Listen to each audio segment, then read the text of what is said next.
Assalamualaikum warahmatullahi wabarakatuh. Selamat sore, salam sejahtera bagi kita semuanya. Om Swastiastu, Namo Buddhaya, salam kebajikan. Bapak, Ibu, dan saudara-saudara sebangsa dan setanah air, penyebaran COVID telah benar-benar memperlambat perekonomian dunia, termasuk perekonomian di negara kita Indonesia.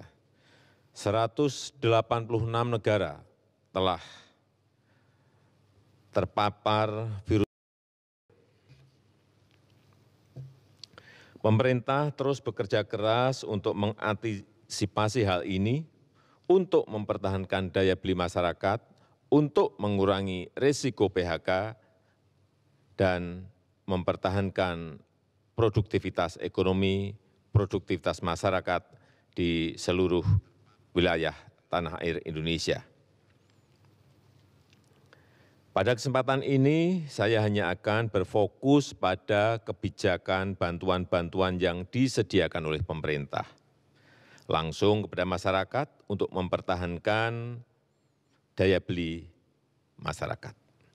Pertama, saya telah perintahkan kepada semua menteri, gubernur, bupati, dan wali kota agar memangkas rencana belanja yang tidak prioritas di APBN maupun di APBD.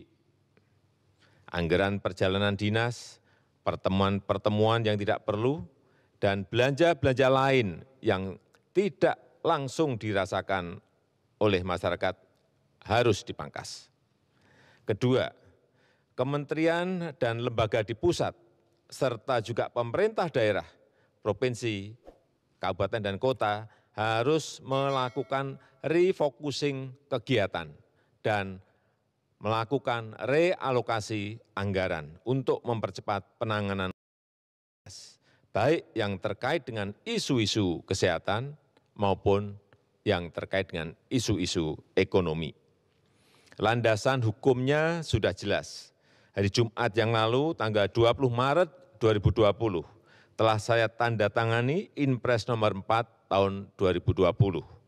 Selain memerintahkan refocusing kegiatan dan relokasi anggaran, Inpres ini juga memerintahkan untuk percepatan pelaksanaan pengadaan barang dan jasa untuk mendukung percepatan penanganan COVID-19.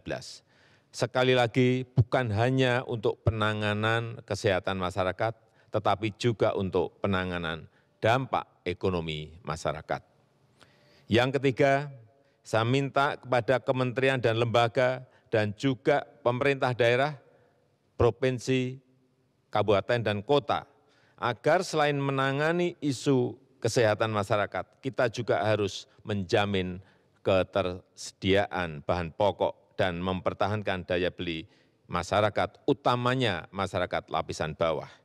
Kita harus membantu para buruh, membantu para pekerja harian, membantu para petani, membantu para nelayan, membantu para pelaku usaha mikro dan kecil, agar daya belinya tetap terjaga, agar terus beraktivitas dan berproduksi.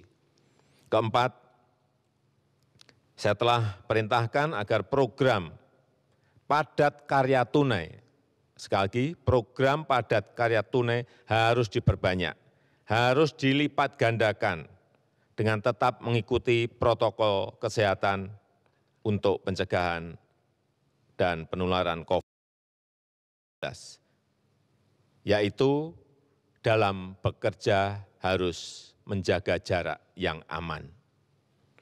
Program padat karya tunai di beberapa kementerian seperti Kementerian PUPR, Kementerian Perhubungan, Kementerian Pertanian, Kementerian KKP harus segera dieksekusi. Dana desa dan program-program pemerintah daerah, provinsi, kabupaten, dan kota juga harus mengutamakan cara-cara padat karya. Ini akan membantu masyarakat, membantu para petani, para buruh tani, para nelayan di pedesaan di seluruh tanah air. Sekali lagi, dengan tetap mengikuti protokol kesehatan, yaitu dalam bekerja harus menjaga jarak yang aman. Kelima, kepada penerima kartu sembako, pemerintah memberikan tambahan sebesar 50.000 per keluarga penerima, sehingga menjadi 200.000 per keluarga penerima yang akan diberikan selama 6 bulan. Anggaran yang dialokasikan adalah sebesar 4,56 triliun rupiah. Yang keenam, kepada calon penerima kartu prakerja, pemerintah akan mempercepat implementasi kartu prakerja, sekaligus untuk mengantisipasi para pekerja yang terkena PHK, para pekerja harian yang kehilangan penghasilan, para pengusaha mikro yang kehilangan pasar dan omset, agar dapat meningkatkan kompetensi dan kualitas SDM-nya. Alokasi anggaran yang disediakan di dalam kartu prakerja ini adalah sebesar 10 triliun. Sehingga nanti setiap peserta kartu prakerja akan diberikan honor insentif 1 juta per bulan selama 3 sampai 4 bulan. Yang ketujuh, untuk membantu daya beli pekerja di sektor industri pengolahan, pemerintah akan membayar PPh pasal 21 yang selama ini dibayar sendiri oleh para pekerja, dalam rangka memberikan tambahan penghasilan kepada pekerja di industri pengolahan. Alokasi anggaran yang disediakan sebesar 8,6 triliun rupiah. Kedelapan, kepada para pelaku UMKM,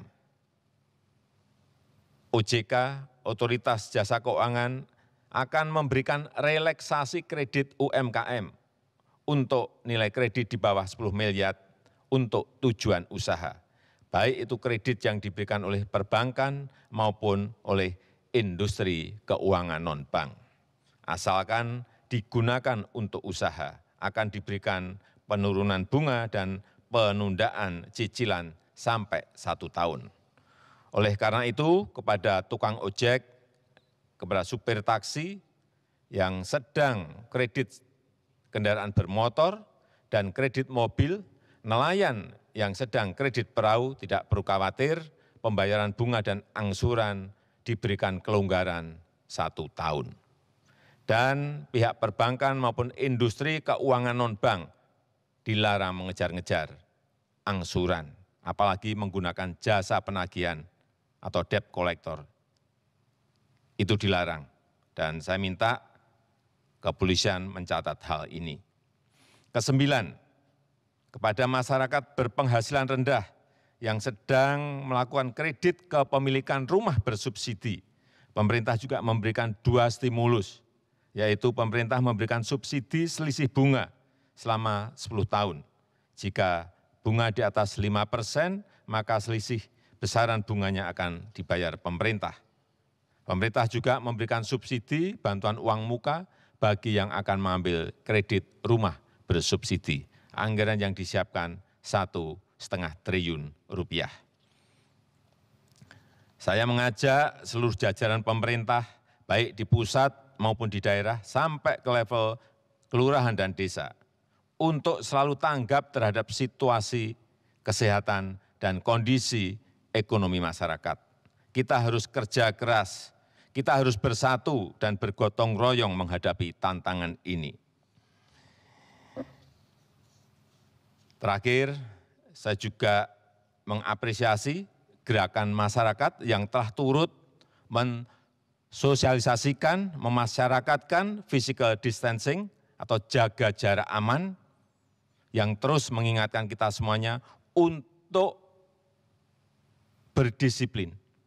Karena hanya dengan kedisiplinan yang kuat kita dapat mencegah penyebaran COVID-19.